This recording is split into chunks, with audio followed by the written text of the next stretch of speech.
Here are 6 videos that will make you question people's decisions. Let's dive straight into the first one. The Grand Canyon, one of the most breathtaking places on Earth. Every year, millions of tourists from around the world travel to Arizona to witness its vast beauty, take pictures, and capture memories that will last a lifetime. But sometimes, in the pursuit of that perfect photo, people go a little too far. And when they do, tragedy can strike in an instant. Oh, you don't go down there.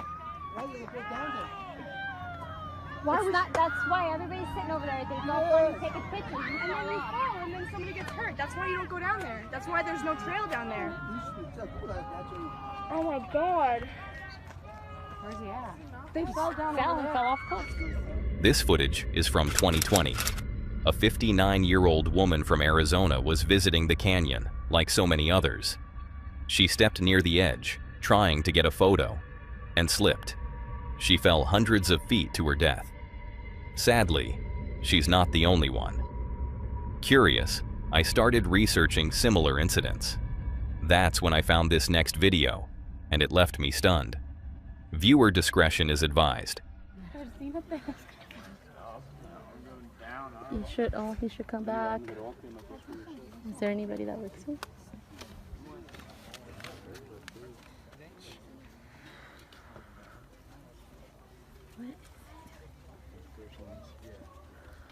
Oh, do not have to get out though.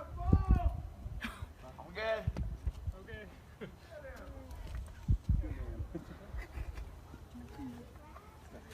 I have to get back up though. That's the issue. Climbing that rock.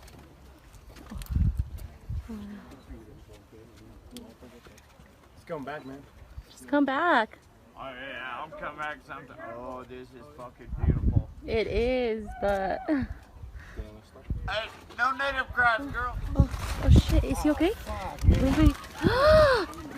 Dude. Oh no. Oh no. Oh shit, man. No, Don't look, don't look. Oh my God. Oh my gosh. Oh my gosh. Oh my gosh. We told him to come back up. Oh my gosh. Oh my gosh. Oh my gosh. We need to call. You have your phone. Get your phone. Helicopter is out. Here. Give me a call. Oh my gosh. Dumbass. Oh my god. Baby girl. There's no back here.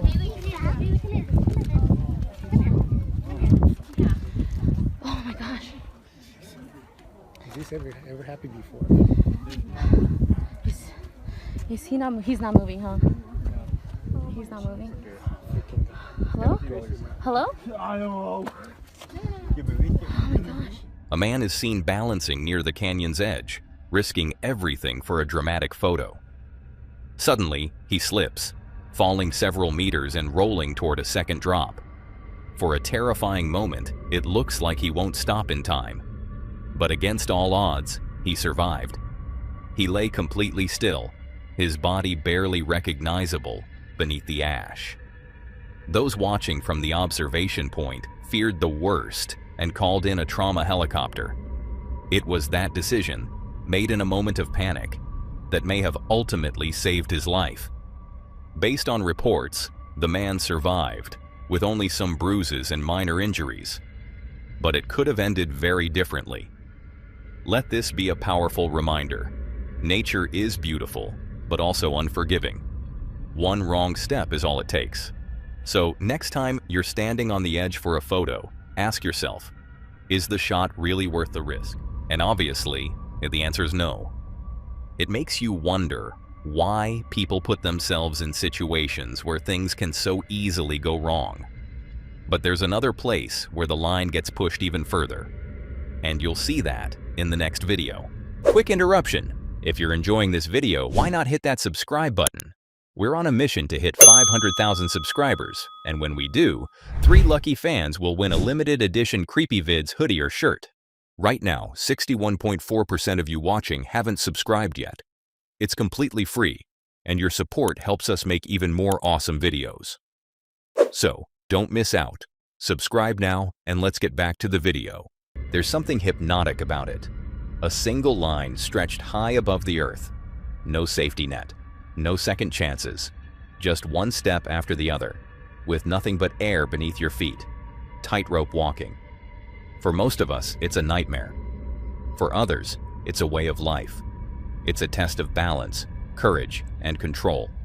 One wrong move, and it's over. 观众一阵惊呼，因为刚才来了一阵风在抖。没关系，这个钢丝那么弯，没问题吗，团长？完全没问题。没问题吗？他现在向上走，好一点。哦。因为他走到。我们可以看到平衡腕，你300梯。啊！天哪，300梯！天哪，300梯！这一幕我们真的没有料到，但是的确。说明这个难度大。加油，300梯！李团长。啊。300梯啊！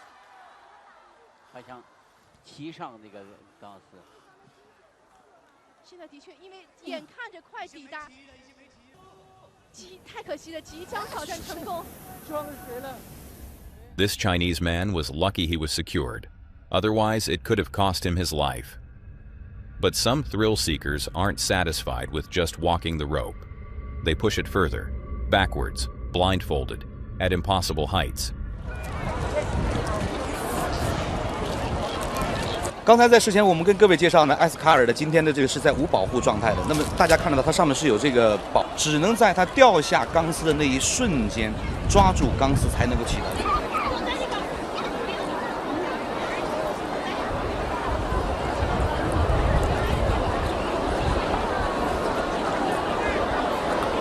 好，现在呢，蒙眼盗走钢丝极限挑战的直播。那么我们这场直播活动呢是有看到它已经非常的晃动，它又坐下来调整。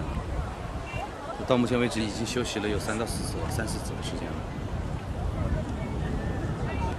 对于我们常人真的是无法想象，我们无法想象。但艾斯卡尔到目前为止，他到目前为止他仍然做到。好，他继续启程。挑战活动当中可以观察出来。喂，哎。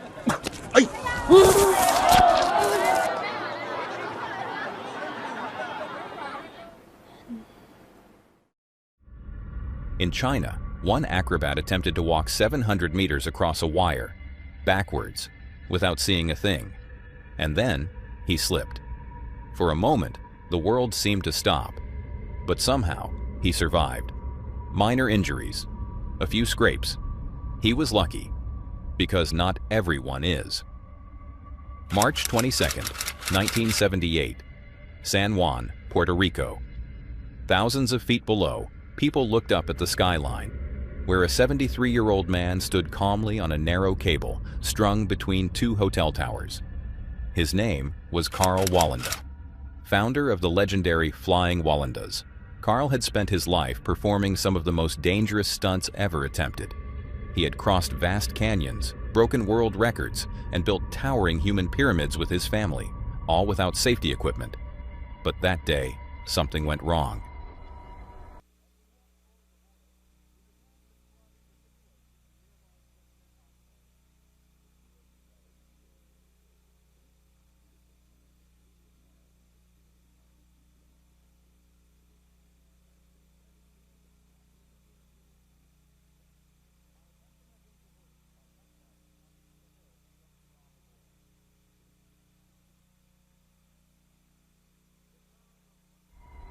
He fell. The crowd gasped. A local news station was filming, and their camera caught the moment his body plunged through the air. There was no time to react, no harness, no chance. Karl Wallenda was pronounced dead on arrival. He had danced with death his entire life. And in the end, it finally caught up. It's easy to call it foolish, reckless. But for Karl, the wire wasn't just danger, it was freedom. Still, his story remains a haunting reminder. When you chase the edge long enough, one day, it might not let you go. This is a perfect example of pushing things too far, and the man in the following video does exactly the same.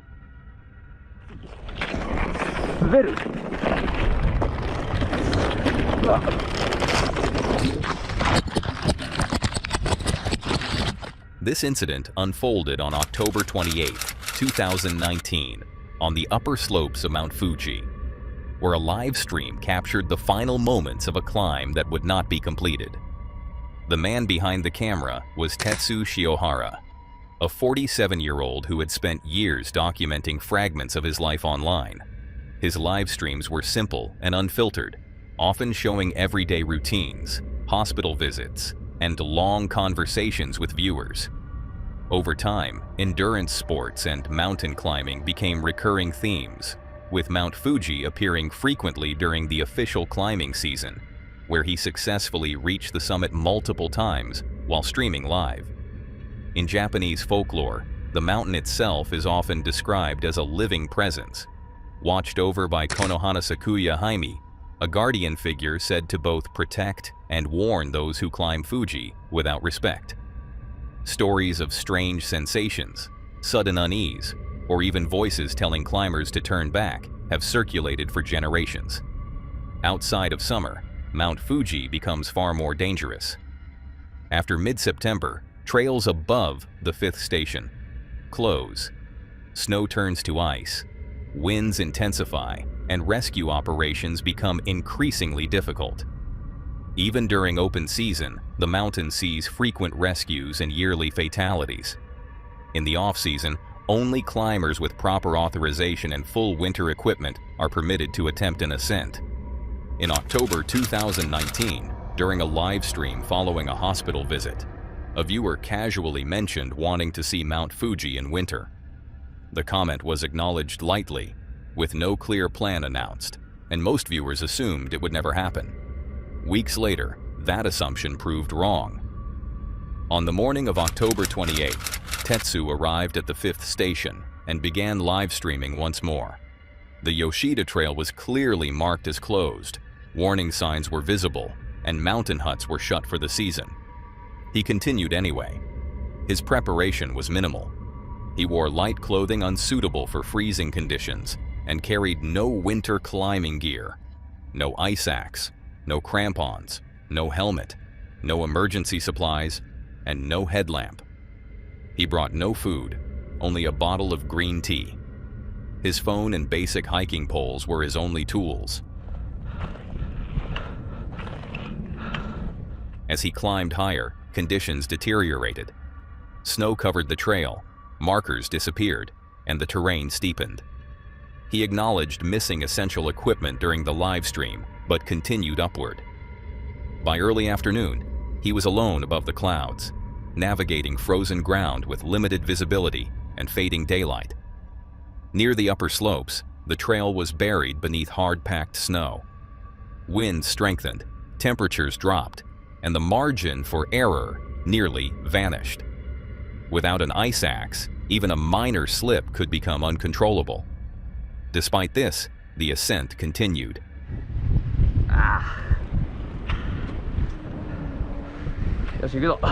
As he moved higher, the live stream picked up something unusual. Amid the sound of wind and movement, a faint voice seemed to cut through the audio. Replaying the footage later, it sounded like a warning. It seemed like a ghostly voice whispered a single word, "Oneid," which means "don't come."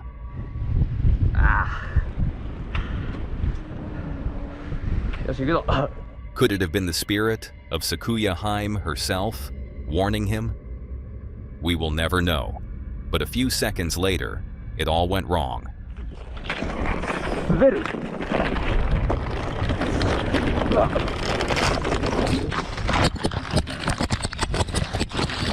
The phone struck the mountain, and the live stream abruptly cut off.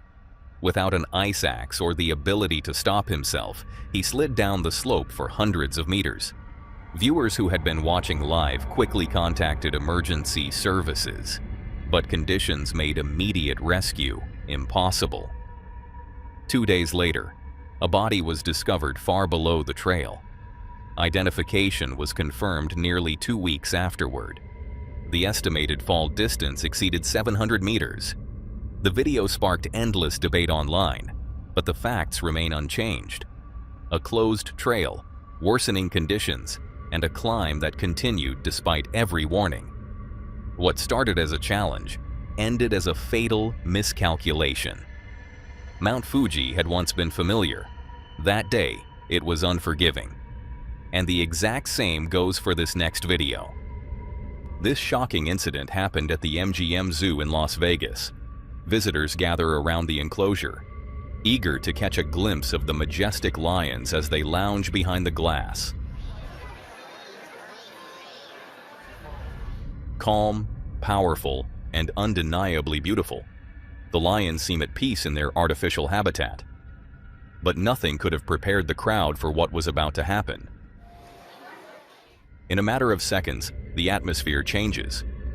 A lion handler stands inside the enclosure, doing what he's likely done dozens of times before.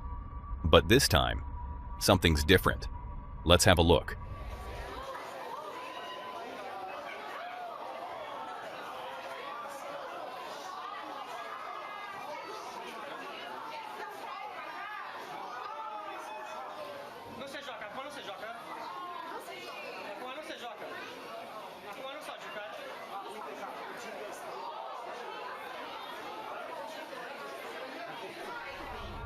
Without warning, one of the lions lunges, locking its jaws around the handler's leg. Panicked screams echo from behind the glass as staff rush to intervene. Fortunately, the handler manages to escape, reportedly with only minor injuries. He was rushed to the hospital for stitches, but it could have been much worse. Moments like this serve as a chilling reminder. No matter how trained or tamed they seem, wild animals are exactly that. Wild. And perhaps the bigger question is, should these magnificent creatures really be kept in enclosures for entertainment at all? Because when you take a lion out of the wild, you can't take the wild out of the lion. And so it is. This seems like a good reason you never step inside a lion's cage. It's asking for a day that can go wrong in an instant. The same applies to cave diving through narrow passages, where you never know when things will turn against you. That's exactly what happened in the next story. James and Edward, the twin brothers behind the Action Adventure Twins YouTube channel, have just released one of their most chilling explorations yet. Known for chasing danger, this time they dive into a mysterious sinkhole behind an abandoned battery plant. First spotted as a strange blip on a LiDAR scan hidden beneath layers of overgrowth. Armed with ropes and lights and their signature fearlessness, the brothers descend into the darkness, unsure if they're investigating a simple geological collapse or stepping into something far more sinister. But they soon find out. Dude, this is the biggest sinkhole I've ever seen in my life. What the heck? Dude, we're gonna need the rope just to rappel down the cliff and get in. Whoa. Holy. God. That's a sinkhole right there. There we go. We got the rinkiest, dinkiest rope. Yeah. You have a rope pad though, in case you see something sharp. Yeah. How's it looking down there, man? Pretty deep. Pretty deep, man.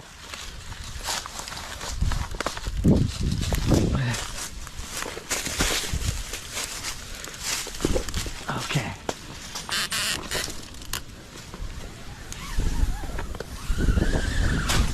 Wow.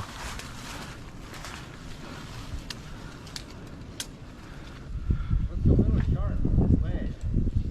Yeah, I just full sent it.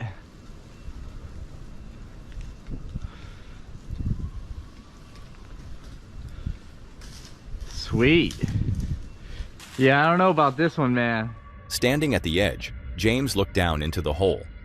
The wind is still, but the silence feels heavy. Without hesitation, Edward clips in and begins his descent. The walls were damp and crumbling, but the brothers pressed on, ready to draw deeper into the unknown. Cave? Maybe? Very unstable looking entrance here.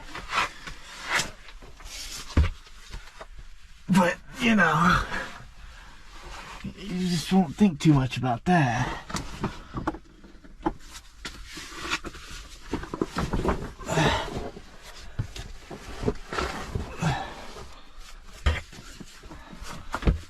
Oh, I keep keeps dropping down. No way.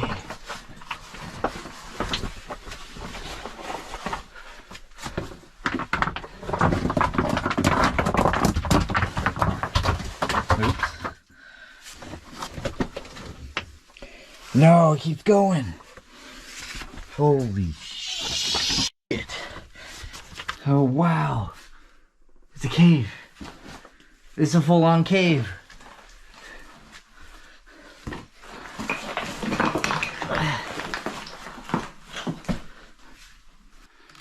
The string just keeps wrapping around the pile here. Gosh, this is so slippery. You can tell because of the floods, this place was just flooded. It's so hard to move in here without sliding down this hill. The tunnel ahead seemed endless, and even the smallest noise felt unnaturally loud, as if the cave was amplifying their presence. The floor beneath them slick, with compacted mud, and streaks along the cave walls suggest recent water flow.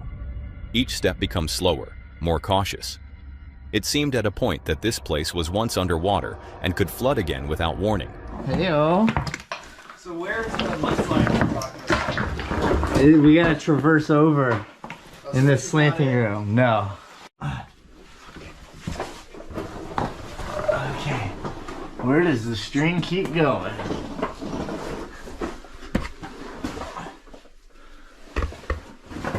It's like half buried with mud, so it's kind of hard to see. Actually, I think it stopped. We have lost the string. I see water in the stream down here. No way. An actual stream.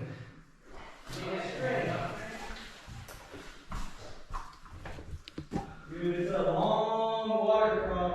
The string eventually vanished beneath a collapsed section of ceiling, but they pushed forward towards a low, slanted corridor, barely large enough to crawl through until a faint sound of running water echoed from somewhere deeper inside. Okay. But I got hopeful again. It goes a long way. I'm going in, brother. Yeah. Good luck. I might follow you if it's good. Okay. I'll let you know. Alright, brother.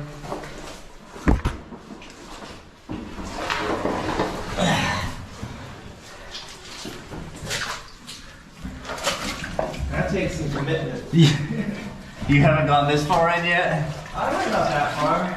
Oh, wait, it's deep. Yeah. Hold up. Change your mind? Well, yeah, because I haven't touched the bottom yet. They arrive at a narrow ravine, the water rushing low and fast. James crouches, inspecting the flow. He glances back at Edward, who remains still, uncertain. With the beauty, there was the danger from sharp rocks, the unstable footing, and the water's depth remains a mystery. Okay, so here, it gets really tight. Oh no. Like, body-sized hole. You think this is normally dry? Drier. Drier, yeah. Like, every time you probably go down probably 10 more feet at least. Yeah. I think we gotta get out of here, man.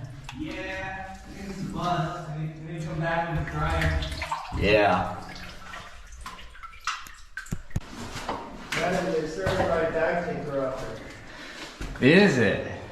For me, it is. Well, I'm glad I didn't bring my bag down here. In a tight bend, the passage narrows further, barely body-sized. Edward froze, as he pressed between rock and current, struggling to stay upright.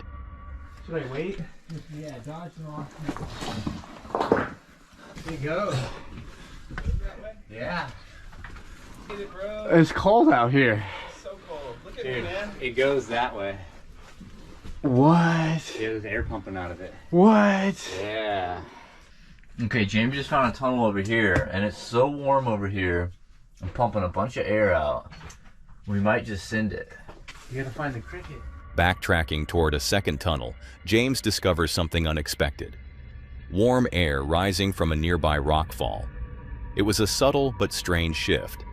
They kneel, inspecting closer, only to see if something deeper is breathing. Oh. The air's coming from down there. Is it? Yeah, it's just pumping out of there.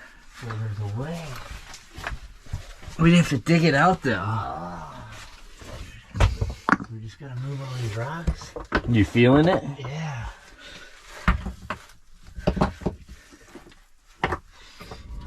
As they found the path the air was coming from, they kept moving in the decision that almost turned out to be the disaster.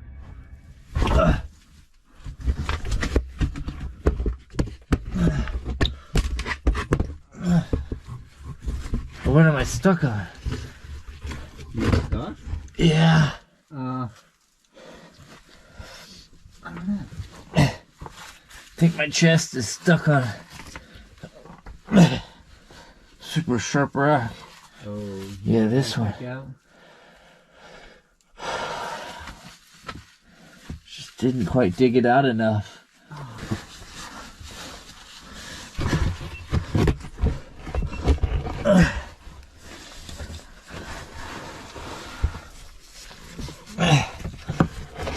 I'm making it.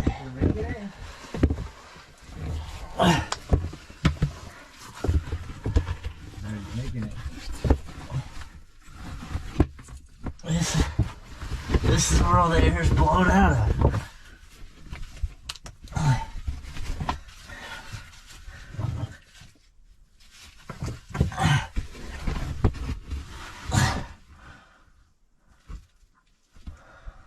It's a bad place to get stuck. Dude, I thought I could turn around. James wedged into the newly found passage, the ceiling scraped across his back. He exhales sharply as a jagged edge presses against his chest. Edward, waiting outside, calls nervously.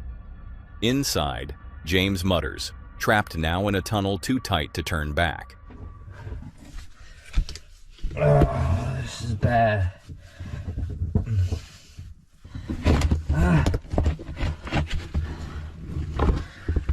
What the heck am I stuck on now?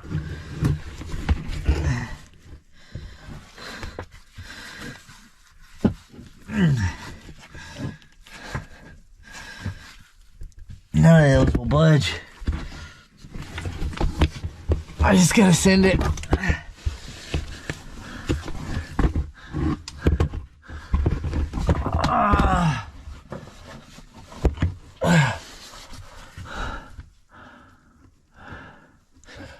Oh no, this was a really bad mistake.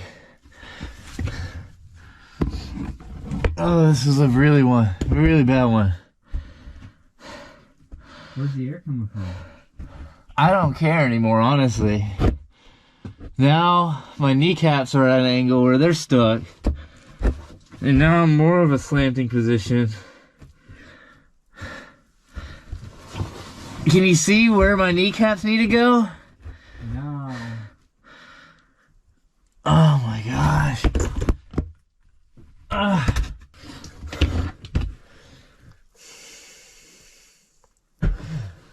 Oh, I messed up big time.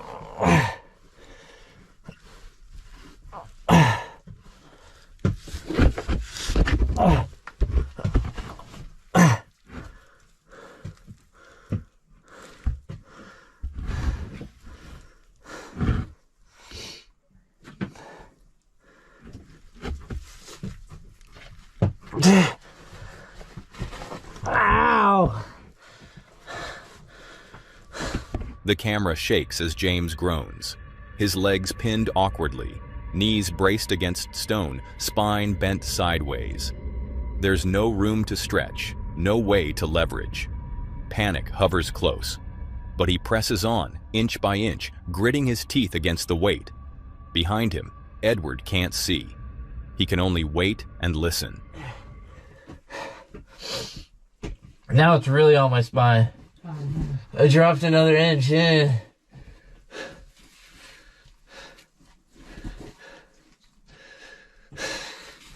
This is bad.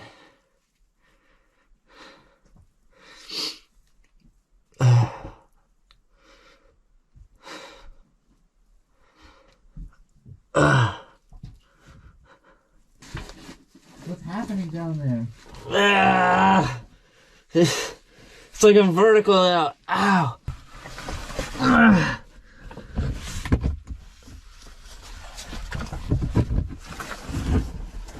Ah! Oh! Okay. I'm in the little room that I think I can turn around in. Okay. With a final desperate push, James slides into a slightly wider chamber. The relief was immediate, though the room remains pitch black and unstable. He kneels, exhaling in relief. He scans the walls, discovering what looks like another tunnel leading deeper still, its mouth veiled in mist and darkness.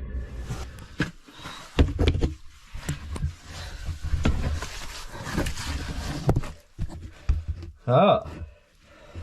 There's like a passage over here. What? Yeah.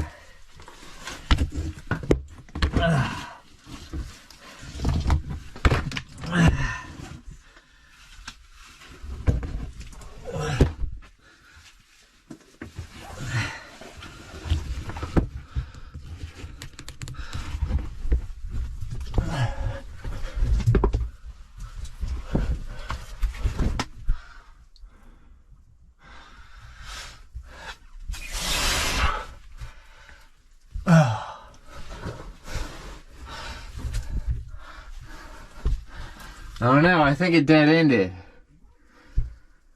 And now I don't think I can turn around here. I messed up again. The excitement fades as quickly as it came. The new passage appears to be a dead end, and worse, James couldn't turn around.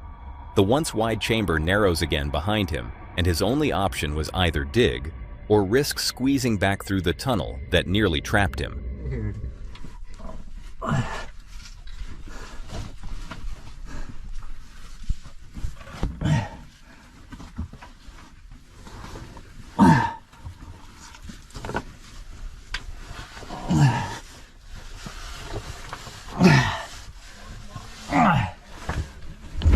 We're coming out now.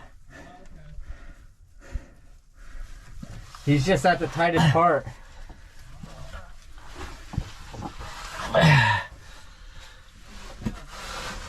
Yeah? That's so bad. I would have never come out.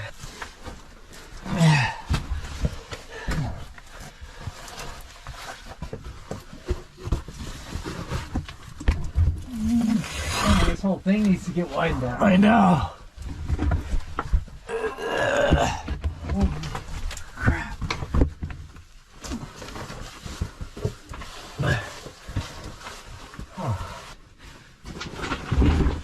That mud hill climbing out of that other side is rough, man. Yeah. I almost slid all the way down. Eventually, both brothers emerge from the cave, caked in mud and visibly shaken. What they found wasn't a simple sinkhole. It was a fractured gateway into a buried system perhaps waiting. James rubs his shoulder, sore from the crawl. Edward glances back toward the opening, now distant in the falling light.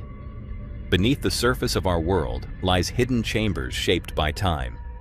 James and Edward entered in search of a hole in the ground, but what they found was a place that didn't want to be explored.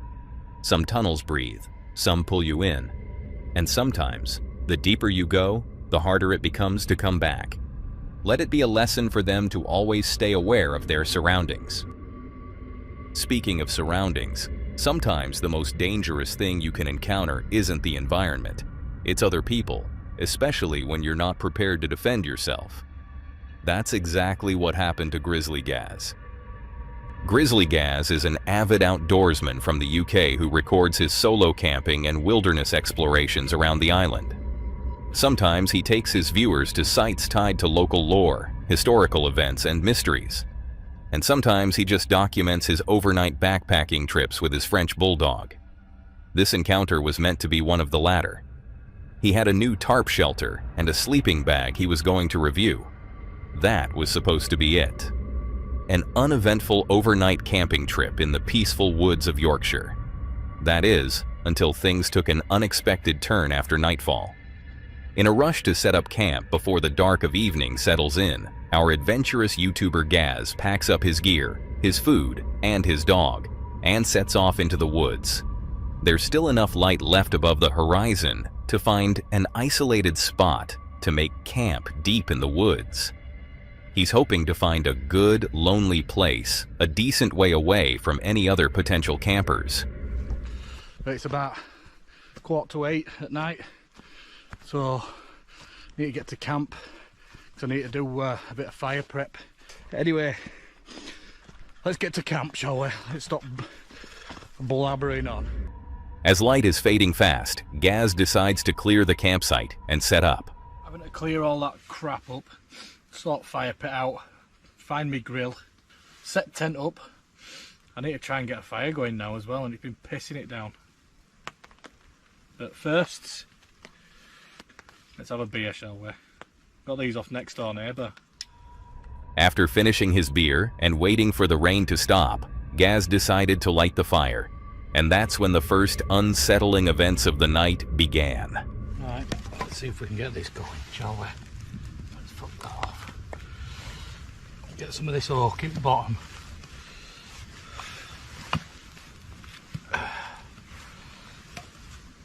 I'm not going to have a massive fire tonight because I just want to cook my food. What the fuck was that?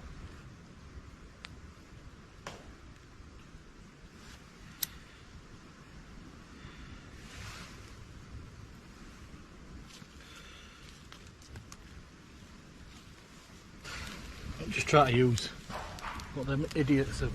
Loud bangs, like twigs snapping, could be heard. Gaz didn't seem too bothered and continued building his fire. But when he lay down in his hammock, the sounds grew closer and more frequent, as if someone was approaching.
What is that?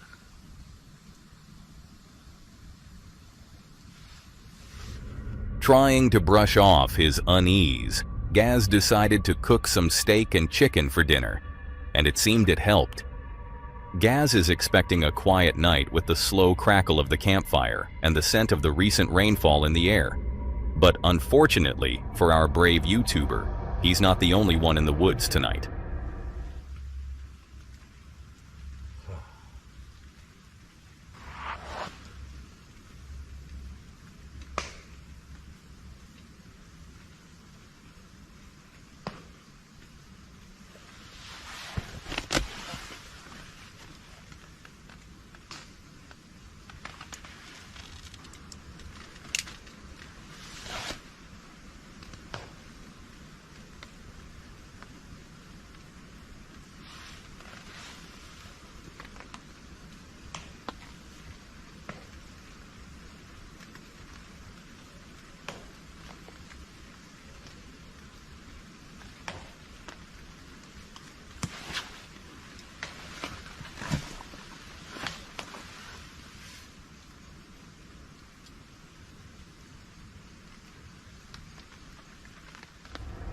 Whatever it is, it's not making any attempt to quiet its approach. Gaz stops talking to the camera and looks around the site but doesn't see anything. There's a fair amount of wildlife in the area, so he isn't too concerned. Yet. Gaz and Fendi turn in for the night, still thinking about the new shelter and sleeping bag he'll be reviewing at the end of the trip, blissfully unaware of what is about to unfold. Aegis Max UL sleeping bag, but I'll probably do that in the morning. If not, it'll be another video. So subscribe for that, will you? Anyway, we're gonna chill out now, and I'll see you in the morning. As Gaz signs off with his viewers, not even 2 hours later, Gaz is jarred awake by the sound of someone or something encroaching on his campsite. He quiets his dog inside the tent and listens, trying to discern what's going on outside. There's definitely something walking, but he can't tell if it has 2 legs or 4.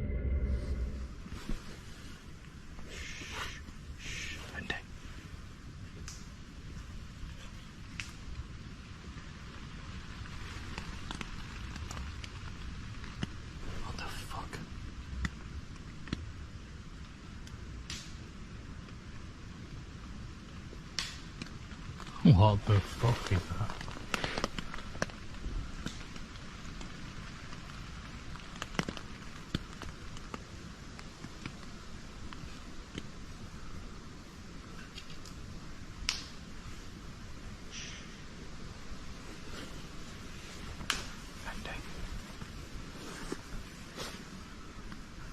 What the fuck is that?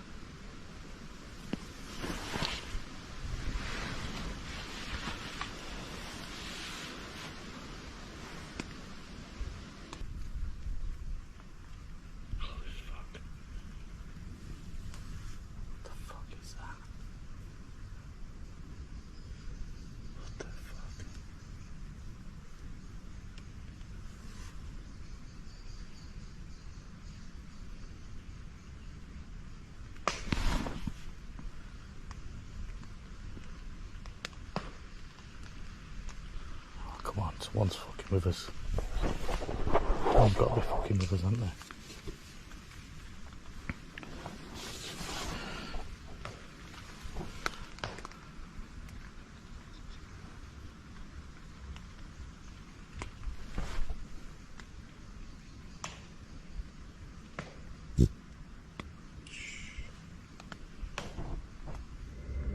He waits for a moment inside the tent. Seconds feel like minutes. Aside from the creature walking around the site, there are strange noises echoing through the trees.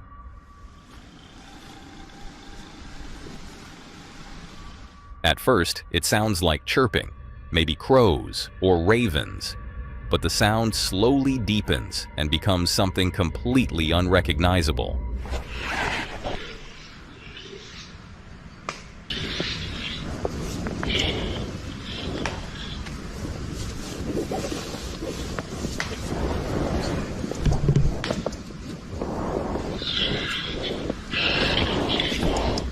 Gaz puts his boots and his headlamp on and goes outside to investigate.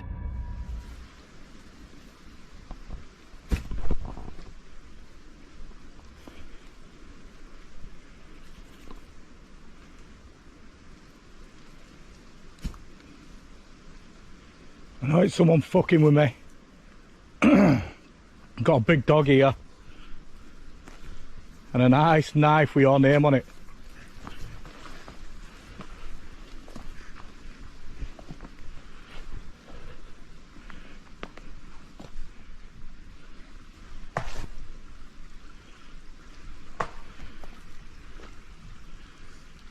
What the fuck?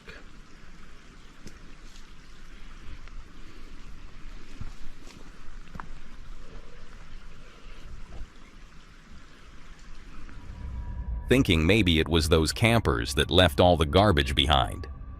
He shouts out into the woods, hoping to scare off anything that might be looking for a confrontation.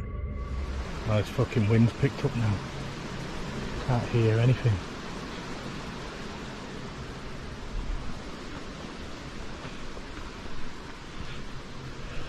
Fuck, is it just wind or what? Am I paranoid?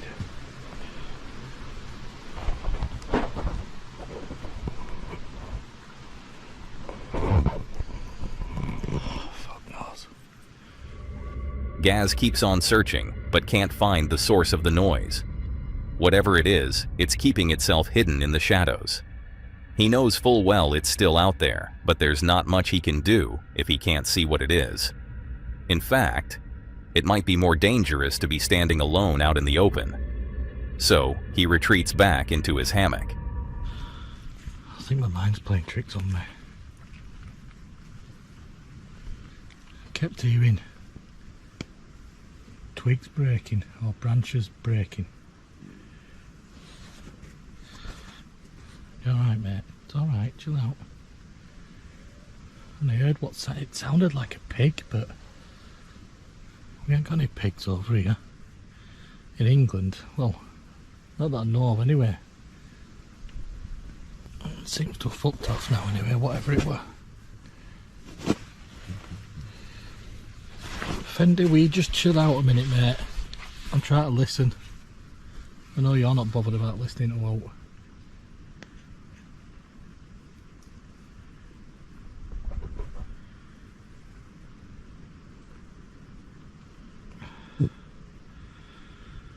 Could have been people just fucking around, couldn't it? Try to scare me and that. Well, they succeeded for a bit. As Gaz lay in his hammock, he strained to listen, trying to determine if the sounds were still nearby. Luckily for him, it seemed they had calmed down a bit. Right. See if I can get my head down. Gaz decided to try once again, hoping he could get some sleep for the night, but sleep continued to elude him.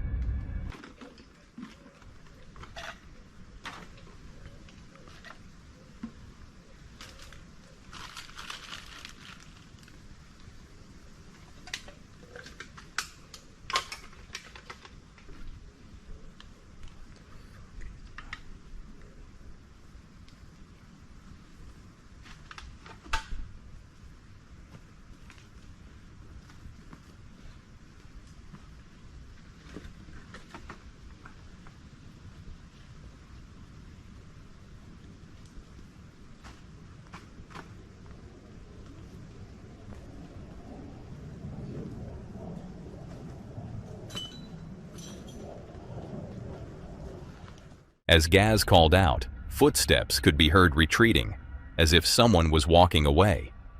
It became clear that whoever was out there was a person, and they were deliberately messing with him.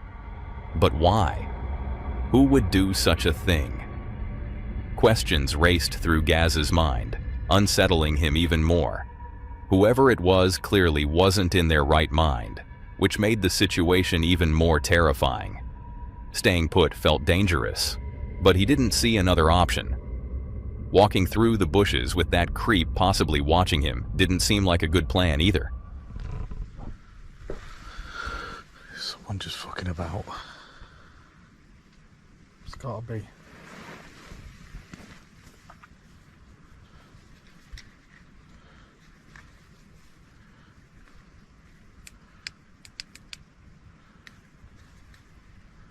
It sounds like they've fucked off now. Trying to brush off his unease, he decided to lie down, listening carefully to the sounds around him, waiting for dawn to break. Luckily for him, it finally did. Well, good morning. If you can say good morning. I'm going to go out and have a look outside now and see if there's any damage around to the hammock. Well, everything looks untouched.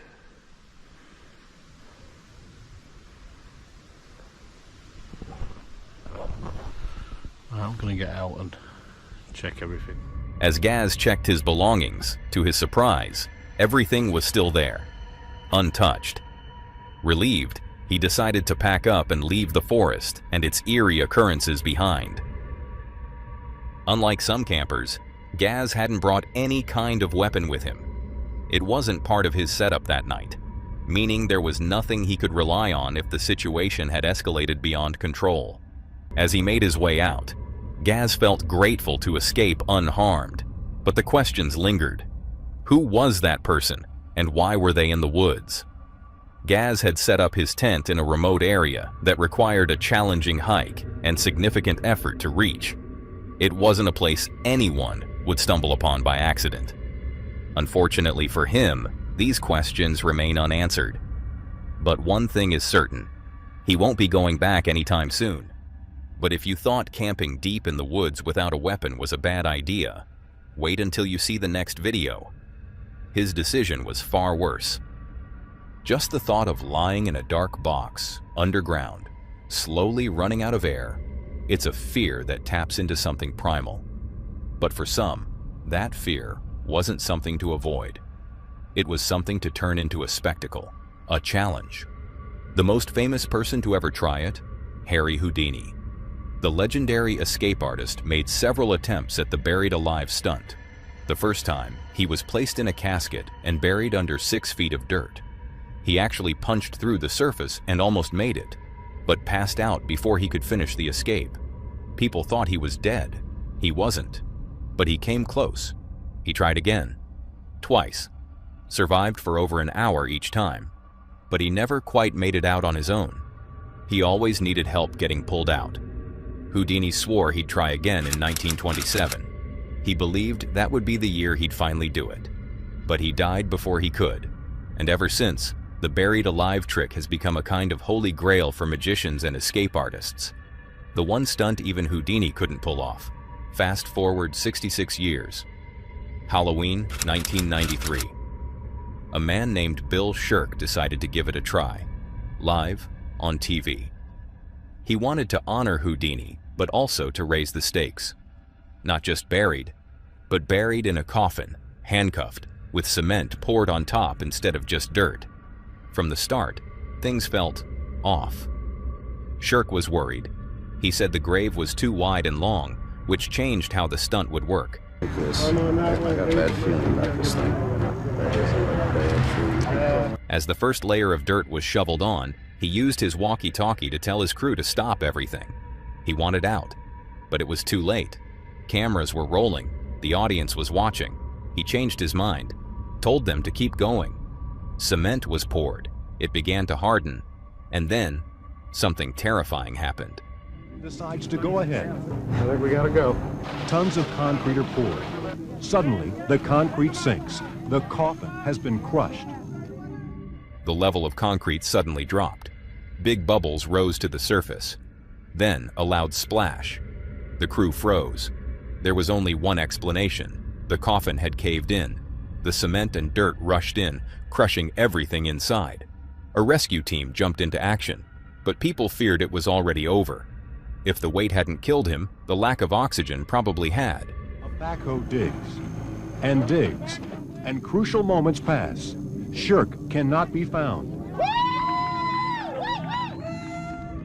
But then, miraculously, Bill Shirk emerged from the rubble, barely conscious, gasping for air. He was rushed to the hospital, broken bones, bruised body, but he was alive. Thank God he spared my life on this one, and it'll be a while before I'll do one of these. Even though Bill Shirk said he was done with death-defying stunts, that didn't last long. Not really.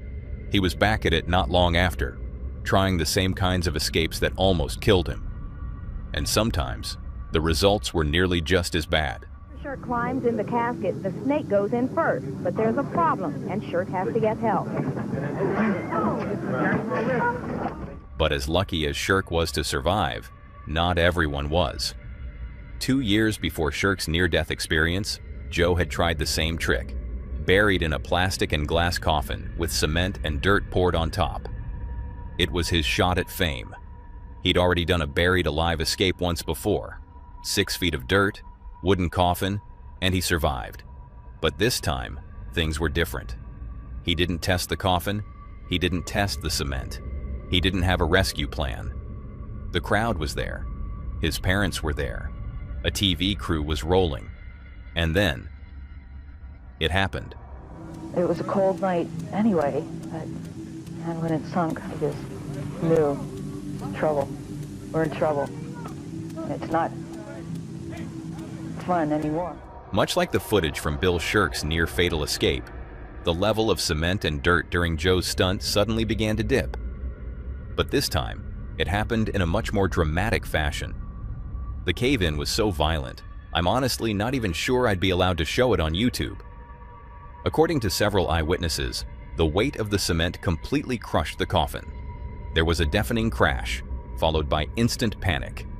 People rushed in, desperate to dig him out.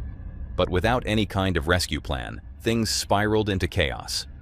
Trapped beneath dirt and concrete, surrounded by cheering fans, his own parents, and a rolling TV camera, the amazing Joe lost his life. Ironically, inside a coffin, buried 6 feet under. As you can see, one wrong decision can mean the end. And the man in the following video didn't realize it until it was too late. Crocodiles. Beautiful, powerful, ancient creatures. They've been on this planet far longer than humans, evolving through time, adapting to nearly every challenge nature threw at them. You'll find them in many corners of the world, some in the wild, others behind fences in captivity. But wherever they are, one truth remains: they command respect. Like in this first video. A man was swimming in a lake. I don't know what made him get in, maybe just wanting to cool down from the warm weather, but what he didn't realize was that this particular lake was home to crocodiles. Only for him to realize later just how close he had come to death. Junto com o jacaré. Esse é o Tarzan. Olha lá. Ó. Pegou, o jacaré pegou ele. Nossa, pegou o braço dele. Perigo. Machucou o braço aí?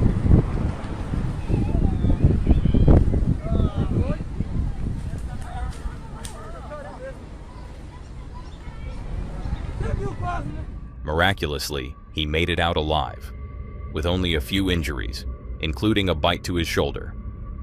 But the most disturbing part? Not the crocodile. It was the reaction of his so-called friends, the ones standing on the side filming. Just look at the comments of this short. Damn, his friends were just so calm. He better find new friends ASAP. Why didn't you help me? Bro, can't you not see him recording? Damn, the alligator showed more consideration for the swimmer's life than his own friends. And his friends are the real alligators.